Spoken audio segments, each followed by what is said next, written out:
গোটেই বাজেটতকে আমাৰ ধাৰ বেছি আছে তাৰ পাছত মই চৰকাৰৰ আৰু এটা বস্তু চালো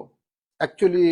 একদম আটাইতকৈ যেটো অৰ্থনৈতিক অৱস্থা কেনেকুৱা এটো চাবৰ কাৰণে যেটো বস্তু আপোনালোকে পঢ়িব লাগে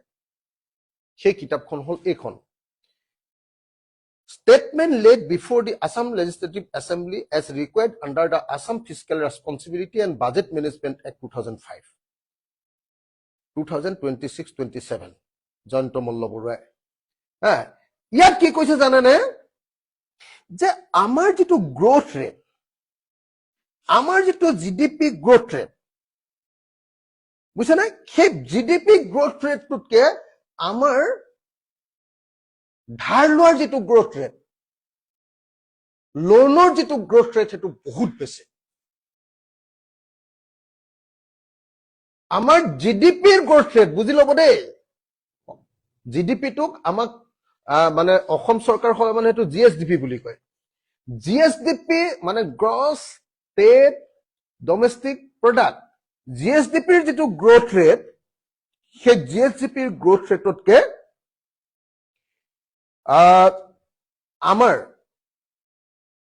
কি কয় মই যদি জিএসডিপি গ্ৰোথ ৰেটটো এটো কাৰেন্ট প্ৰাইসেসত কৈছে কাৰেন্ট প্ৰাইসেসত কলে মানে এটো বেছি দেখুৱাব পাৰে আৰু সেইকাৰণে তেওঁলোকে কাৰেন্ট প্ৰাইসেসত কৈছে তথাপি মই আপোনাক দেখুৱাইছো হিমন্ত বিশ্ব শৰ্মা চৰকাৰৰ দিনত জিডিপিৰ গ্ৰোথ ৰেট 2021-22ত আছিল 18.9% 22-23ত আছিল 14% 23-24ত আছিল 12% 24-25ত আছিল 9.8% আৰু 25-26ত দেখুৱাইছে 8%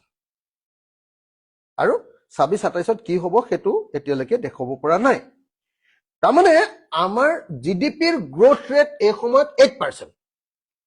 আৰু আমাৰ ধাৰৰ গ্ৰোথ ৰেট কিমান মই যদি এতিয়া আপোনালোকক দেখুৱাও ধাৰৰ গ্ৰোথ ৰেট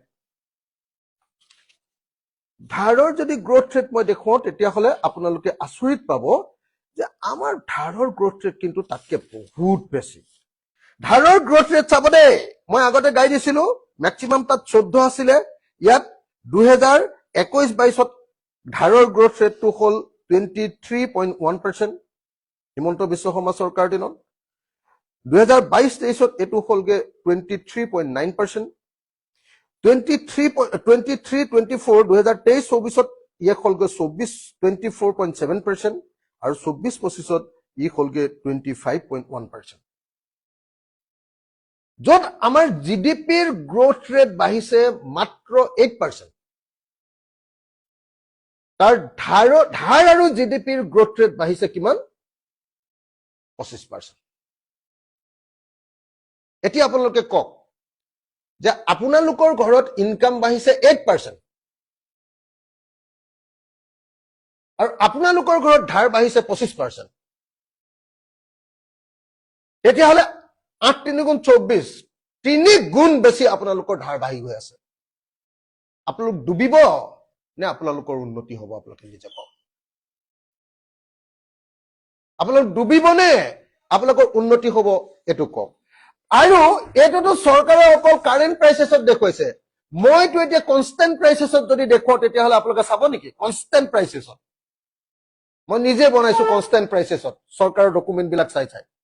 কনস্ট্যান্ট প্ৰাইসেসত 2020-21 চনত জিডিপি ৰিয়েল যেটো গ্ৰোথ ৰেট আছিল একচুয়ালি অসমৰ 2.95% কিন্তু ধাৰ আছিল 36.2%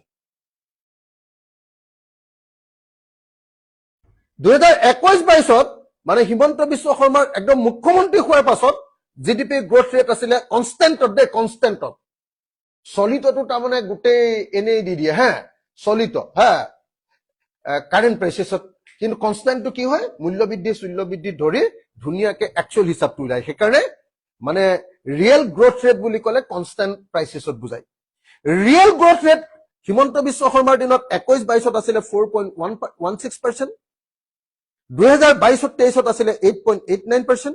আৰু 2023-24ত আছিল 13.33% আৰু এই সময়খিনিত ধাৰ কিমান বাঢ়িছে জানে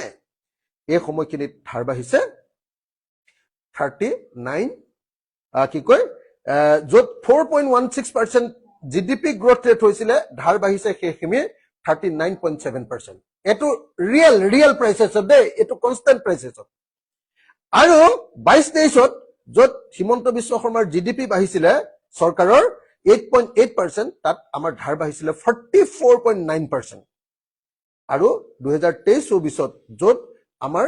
ৰিয়েল প্ৰাইচেছত, কনষ্টেণ্ট প্ৰাইচেছত, আচল অৰ্থত জিডিপিৰ গ্ৰোথ ৰেট হৈছে 13.33%, সেই সময়ত আমাৰ ধাৰ বাঢ়িছে 47.4%। 47 পইণ্ট মানে 50% মোটামুটি ধাৰ গ্ৰোথ ৰেট বাঢ়ি গৈ আছে।